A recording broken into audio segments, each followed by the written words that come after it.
तो गोपिकाएं सब शिकायत लेकर के जाती है, और जैसे ही मैया को शिकायत करती है ना, फिर मैया खुद ही जाके कान पकड़ के उठा के लाती है लाला को। देखिए गोपिका क्या कह रही है। बहुत सारी गोपिकाएं प्रातः काल होते ही द्वार पर चली आई और आकर के सब समझा रही है मैया को। मैया तेरा लाला देख कितनी उद्दंडता करने लगा है। मैया कहने लगी मेरा लाला कन्हैया वो तो बहुत भोला है। अरे मैया वो भोला घर में ही है, तनी गोकुल में उसकी लीलाओं का दर्शन करो तब पता चले। मैया ने कहा ऐसा क्या कर दिया। सखी कहने लगी तेरे लाला ने हमारे घर आकर के माखन खाया। मैया हंसने लगी, अरे सखी माखन खाना कोई दोष है क्या? अरे तुमसे प्रेम होगा इसीलिए तो तुम्हारे घर आकर के माखन खाया होगा, वरना हमारे घर में कमी है क्या? और सखी सुन, मेरे छोटे से लाला ने अगर 2-4 कौर माखन का खा भी लिया हो ना, तो बदले में तुझे जितना माखन चाहिए हमारे यहां से ले जाना। 9 लाख गाय दूध देती हैं और उनसे इतना माखन बनता है कि कितना कितना तो नंद बाबा उपयोग करते हैं। इतना माखन होता था नंद बाबा के यहाँ। सुखदेव बाबा ने तो इतना अद्भुत वर्णन किया है कि वो जितना माखन उत्पन्न होता था वो सबसे पहले तो दूध बछड़ों को पिलाया जाता था खूब, फिर शेष जो दूध होता था उससे इतना माखन तैयार हो जाता था कि पहले बच्चों को खिलाया जाता था, बड़े भी पाया करते थे, और अंत में बाद में बहुत सारा माखन बच जाया करता था ना, तो फिर हमारे नंद बाबा उस माखन को लेकर के जो गौ माता है उन गायों के सींगों की खूब मालिश किया करते थे। और इसलिए हमारे ठाकुर जी तो एक बार जाकर के ना गैया के संग ही खेलने लग गए। अब वहां से चिल्ला रही है यशोदा मैया, अरे मारेगी काहू की गैया। कन्हैया ने कहा चिंता न करो ये हमारी गैया है। मैया ने कहा लाला तुझे कैसे पता हमारी? बोले या के सींग बहुत चीकने हैं। तो ज्यादा चीकने सींग है मतलब बाबा ने माखन बहुत रगड़ा है। और मैया ने कहा लाला गैया है मार देगी, दूर हो जा। पर ठाकुर जी माने ही नहीं, और कभी उनको गले से लगाएं, कभी उनका मुख पकड़े, कभी उनके दांतों को गिनने लग जाएं, कभी कन्हैया उनके सींगों को पकड़ ले। अब गैया मैया भी बहुत देर से लीला देख रही थी और बार बार कह रही कि लाला हट जाओ, अब हम भी थक रही हैं। क्योंकि गौ माता भी इतनी सरल हैं, वो भी प्रेम से खड़ी हैं कि लाला को कहीं कष्ट ना हो। अब तो बहुत देर हो गई। अब ठाकुर जी ने क्या करा कि ठाकुर जी गौ माता के दोनों सींगों के मध्य में जाकर के अपना मुख फंसा दिया। विशाल गैया थी, बड़े बड़े सींग थे, तो ठाकुर जी ने जाकर के मुख की ओर से सींग फंसा दिया, पूरे भीतर हो गए। अब गैया का मुख नीचे हो गया। अब गैया मैया बेचारी चुपचाप खड़ी और ठाकुर जी दोनों सींगों में हाथ डाल के खड़े हैं। अब मैया सोच रही कि अब तो हटे कन्हैया, पर कन्हैया हटे ही नहीं रहे थे। फिर तो गैया मैया ने बड़े जोर से अपना सींग ऊपर उठाया, और जो ही मुख ऊपर को उठाया ठाकुर जी ऊपर से उड़े और सीधा बगल में गोबर का ढेर था उसमें जाके बैठे। अब ठाकुर जी का मुख ही मुख बाहर है, पूरे के पूरे गोबर के भीतर बैठे। मैया फिर वहीं से चिल्लाती आ रही, मैंने तो पहले ही कही लाला, पते थे ना, पहले ही पता है कि ये मेरे लाला की ऐसी लीला है। लाला को गोबर में से उठा करके ले जाती है, और तब मैया बड़े प्रेम से कहती है लाला गोबर में जाके बैठ गए। रे लाला तू पिछले जन्म में शूकर था क्या? तो कन्हैया कहते मैया हाँ मैं एक बार शूकर भी बना था, मुझे हिरण्याक्ष का वध करना था ना, तो वराह रूप में अवतार लेकर के भगवान पधारे। इसलिए ठाकुर जी कहते हैं हाँ मैया एक बार तो मैं शूकर भी बना था, और उसी गुण के कारण आज भी गोबर में जाके बैठ गया हूं। क्या अद्भुत लीलाएं हैं ठाकुर जी की, अद्भुत प्रेम है मां यशोदा का। गोपिकाएं आकर के कहती हैं कि ये हमारे यहां माखन खा जाता है। मैया ने कहा तो यहां से ले जाओ। बोले मैया बात वो नहीं है, माखन खूब खाए उसमें कोई समस्या नहीं है, और तेरा लाला कैसे कैसे काम करता है देख मैं बताती हूं। ये सबके घर घर जाके माखन चोरी करता है, कोई इसको पकड़ नहीं पाता। मैं थोड़ी चतुर थी तो मैंने इससे कह दिया कि लाला मैं कल अगर तूने कभी मेरे घर चोरी करी तो मैं तुझे पकड़ करके यशोदा मैया के पास ले जाऊंगी। मैया पता है आपको इसने क्या किया? रात्रि को आके मैं अपने पति देव की सेवा करके भोजन पानी उनको पवा करके सुला दिया। अब मुझे चिंता यह थी कि कहीं कन्हैया रात में आके माखन न खा जाए, तो इसलिए मैंने नीचे माखन नहीं रखा, अपितु अपने आंगन में जो छीका बना हुआ है ना छत पे, उस छीके में जो छीका लटका रहता है उसमें माखन की मटकी रख दी मैंने। और उसके ऊपर एक प्लेट ढकी, उसके ऊपर एक बड़ा सा पात्र रखा, उसमें मैंने पानी भर दिया और उसके नीचे खटिया बिछा करके मैं खुद सोई। इतनी व्यवस्था मैंने करी थी ताकि कहीं कन्हैया आकर के माखन ना खा ले। मैया हंसने लग गई, बोले तू तो बड़ी सखी, बड़ी चतुर है, फिर तो मेरा लाला भूखा रह गया होगा, माखन नहीं खा पाया होगा। तो सखी ने कहा, अरे मैया कहां, तेरा लाला इतना चतुर है कि रात्रि को मेरे घर आया, दरवाजा खोलने की आवश्यकता थी नहीं, निकट ही जो लगी हुई थी बाड़ी उसको पार करके भीतर आ गया। आंगन में मैं सोई थी, दबे पांव आया और आकर के मुझे भी नहीं पता चला कब आकर के इसने धीरे से मेरी चोटी उठाई और खटिया के पांव से बांध दी। इतनी बढ़िया व्यवस्था कर दी ताकि मैं उठ भी जाऊं तो इसको पकड़ न सकूं। और फिर इसने अपने सब सखाओं को आज्ञा दी तो सारे सखा खटिया के चारों ओर घेरा बना करके खड़े हो गए और फिर उनके ऊपर सखाओं को खड़ा कर दिया। सबके ऊपर जाकर के तेरा लाला खड़ा हो गया। मैया फिर बड़े बड़े रुचि से सुन रही है कि अच्छा सखी, फिर पानी का क्या हुआ? तो सखी कहती है, पानी का क्या होना था, एक सखा को कहा कि बाहर सरोवर में कमल लग रहे हैं, एक कमल पुष्प ले आओ नाल वाला। और फिर दौड़ा दौड़ा एक सखा गया और कमल पुष्प तोड़ करके ले आया। अब इनने क्या करा कि कमल के नीचे जो बड़ी सी नाल होती है ना, उस नाल को तोड़ा, पुष्प को तो दे दिया अपने सखा को उपहार स्वरूप में, और वो जो नाल थी ना वो पानी के बर्तन में लगा दी और वो पाइपलाइन चालू हो गई, पानी सारा धरती पे आ गया। बर्तन में एक बूंद पानी नहीं बचा, ना आवाज हुई ना जल फैला, और बड़े प्रेम से बर्तन उतार के नीचे रख दिए। फिर मटकी उतार ली और नीचे बैठ करके खूब माखन खाया। मैया ने कहा तो फिर क्या समस्या हो गई, माखन ही तो खाया है। पर इतनी सारी लीला मेरा लाला कर लेता है ये मुझे नहीं पता था। सखी ने कहा, मैया इतना नहीं, आगे की सुनो। मरकान भोक्ष्यन, अकेले नहीं खाया, जो वहां बंदर थे ना बंदरों को भी खिलाया। मैया हंसने लग गई, सच में मेरे लाला ने बंदरों को खवाया? बोले मैया इतना ही नहीं, खुद भी खाया, सखाओं को खवाया, फिर बंदरों को खिलाया, और अंत में जो मटकी बची थी ना उसको भी जोर से वहीं दे मारा।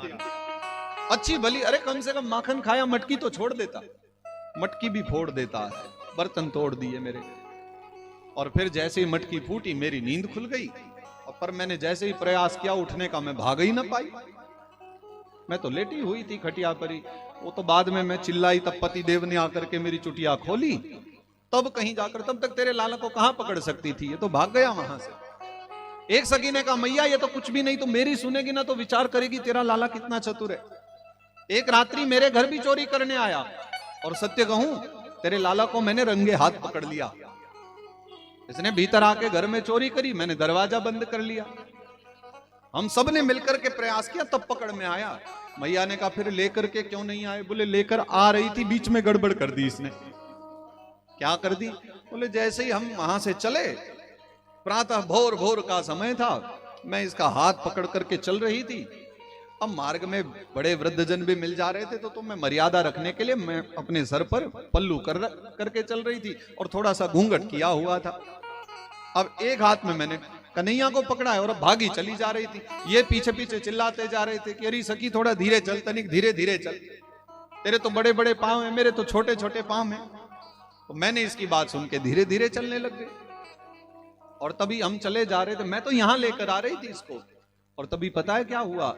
मेरा बालक है ना, वो वहीं घूम रहा था, वो भी वहीं सुबह सुबह चले जा रहा था। अब उसको देखा तो उसने तत्काल ही कन्हैया की ओर पूछा कि भैया ये कौन है? तो कन्हैया ने कह दिया कि तेरी माँ है। कहाँ जा रही है? बोले भंडारा खिलाने ले जा रही है मुझे भोर भोर में। तुझसे प्रेम है नहीं इसलिए तुझे कहीं लेकर के नहीं जाती, लेकिन मुझसे बड़ा प्रेम करती है। अब वो बेचारा मेरा ही बालक चिंता में पड़ गया कि बताओ मेरी माँ मुझे नहीं ले जा रही, इसको ले जा रही निमंत्रण पे।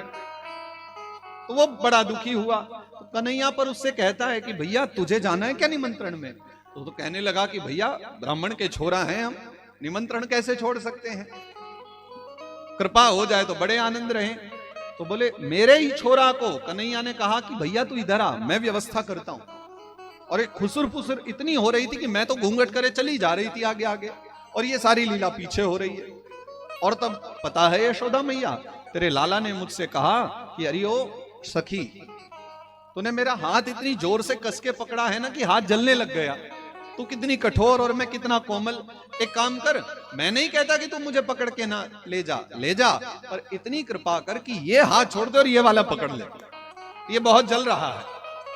मुझे आ गई दया कि छोटा सा लाला है, हाथ जल रहा होगा सच में, तो मैंने हाथ तनिक ढीला कर दिया और इसने अपना तो निकाला और मेरे ही बेटे का हाथ फंसा दिया। और पता है, मैं अपने पुत्र को लेकर के तेरे द्वार तक चली आई थी, पर जैसे ही नंद भवन पहुंचे अचानक वो बोल पड़ा कि निमंत्रण यहां है क्या। तब देखा मैंने तो मेरा वाला छोरा आया है। फिर तो मैंने उसको थप्पड़ लगाया कि क्यों रे, तू कहां से आया? तो बोला मैं तो निमंत्रण पाने जा रहा था। अब सांची कहूं तो यशोदा मैया, उस दिन मेरे मन में इतनी ग्लानि हुई कि बताओ, छोटे से लाला ने मुझे ठग लिया, मैं तेरे नंद भवन से ही दूर भाग गई वापस, बताया भी नहीं तुझे आज तक मैंने। यशोदा मैया इतनी प्रसन्न हुई कि मेरा लाला देखो छोटा सा है और कैसी कैसी लीला करने लगा। मैया ने कहा ठहरो, अभी मैं लेकर के आती हूं। दौड़ी दौड़ी गई भीतर। अब कन्हैया तो भीतर लेटे लेटे सारी राम कथा सुन रहे थे। कन्हैया ने तो विचार कर लिया कि आज तो अच्छी शिकायत हुई है, खूब डांट पड़ेगी। तो नित्य का पता है ऐसा नियम था कि यशोदा मैया जब जगाने आती थी ना लाला को, तो प्रेम से जगाया करती थी, पर ठाकुर जी जगते नहीं थे, मना कर देते थे, फिर आंखों को मलते थे कि नहीं अभी तो और नींद आ रही। तो फिर मैया यशोदा कहा करती थी, लाला देख द्वार पर तेरे सखा खड़े हैं, दाऊ भी तैयार हो गया है, तेरे मधुमंगल श्री दामा श्रीदेव सब आ गए हैं, स्तोक कृष्ण सबके सब तेरे सखा बाहर खड़े हैं। तो कन्हैया ये सुनते ही ना आंख मलते दौड़ करके बाहर जाते थे, और जैसे ही बाहर जाकर के देखते कि वहां कोई भी नहीं, तो फिर मैया दौड़ करके आ जाती और लाला को पकड़ लेती कि लाला उठ ही गए हो तो चलो अब स्नान कर लो। पर ठाकुर जी स्नान नहीं करते, तो मैया फिर उनको बहुत प्यारे प्यारे मीठे मीठे लड्डू खिलाया करती, माखन खवाया करती, बिना नहाए धोए ठाकुर जी लड्डू पा लिया करते। वहां कोई मर्यादा नहीं है, वो बाल लीला है। और कुछ ना कुछ प्रसादी पा करके तब कहीं ठाकुर जी स्नान ध्यान करके और तब वत्सचारण के लिए जाया करते थे। लेकिन आज तो मैया भी क्रोध में है। देखो वास्तविकता में क्रोध नहीं है मैया के हृदय में, पर मैया बनावटी क्रोध लेकर के जा रही है ताकि लाला बिगड़ न जाए, इसलिए उसको थोड़ा संवार दूं। इसलिए डांटने के उद्देश्य से और क्रोध में मुख बना करके मैया भीतर गई। कन्हैया ने सोचा आज नाटक करने का कोई फायदा नहीं है, क्रोध में है मैया। जैसे ही एक बार मैया ने कहा ना कन्हैया, कन्हैया उसी क्षण उठ करके बैठ गए आंख मलते हुए। हाँ मैया क्या हुआ? तेरी शिकायत लेकर आई हैं सखियां। अरे मैया उनको तो रोज को काम है, बताओ कोई दिन ऐसा जाता है जब ये सखियां ना आती हो नंद भवन में? इनको तो रोज कोई काम है मैया, तो इनकी बात में मत सुने। लाला चल तनिक मेरे साथ। कन्हैया का हाथ पकड़ करके ले गई, और ज्यों ही कन्हैया ने देखा तो सब गोपिकाएं खड़ी हैं और मुस्कुरा रही है। कन्हैया ने कहा इनका मुस्कुराना मतलब हमारा पिटना पक्का है। ये मुस्कुरा रही हैं मतलब इनके मन में अभी और बातें बची हैं। ये सब क्या कह रही है गोपियां? और इतना मैया ने कहा तब तक तो एक गोपी बोली मैया एक बात और सुन अभी। मरकान भोक्ष्यन विभजत सचेन्नाति भांडम भिनत्ति। इतना ही नहीं है, जितना हमने बताया ना बंदरों को खिलाया सो तो अलग है।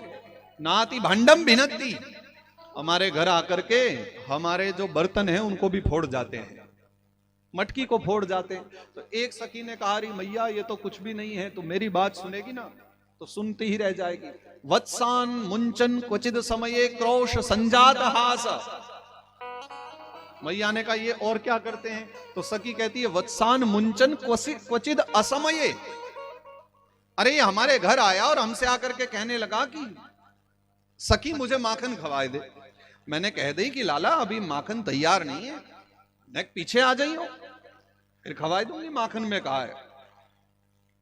पर मैया ये तेरो छोरा, इतनी समझाई मैंने, यानी एक ना सुनी मेरी। मैया ने कहा करा क्या इसने? बोले मैंने तो बस इतना ही कहा था पीछे आकर के माखन खा लेना, इसने जा करके असमय में हमारे सारे बछड़ों को खोल दिया। वत्सान मुंचन क्वचिद असमये, असमय में ही बछड़े खोल दिए। अब सारे बछड़े खुल गए तो सारी गैया का दूध पी गए। जब दूध पी गए तो फिर बाद में दूध निकला ही नहीं, ना माखन बना, ना हम खा पाए और ना ये खा पाए। कन्हैया ने कहा मैया ये सब मेरी शिकायत कर रही हैं, अपनी बात नहीं बताएंगी। मैं जब इनके घर गया था ना, घूमते घूमते चले जा रहा था, भीतर बुला लिया मुझे।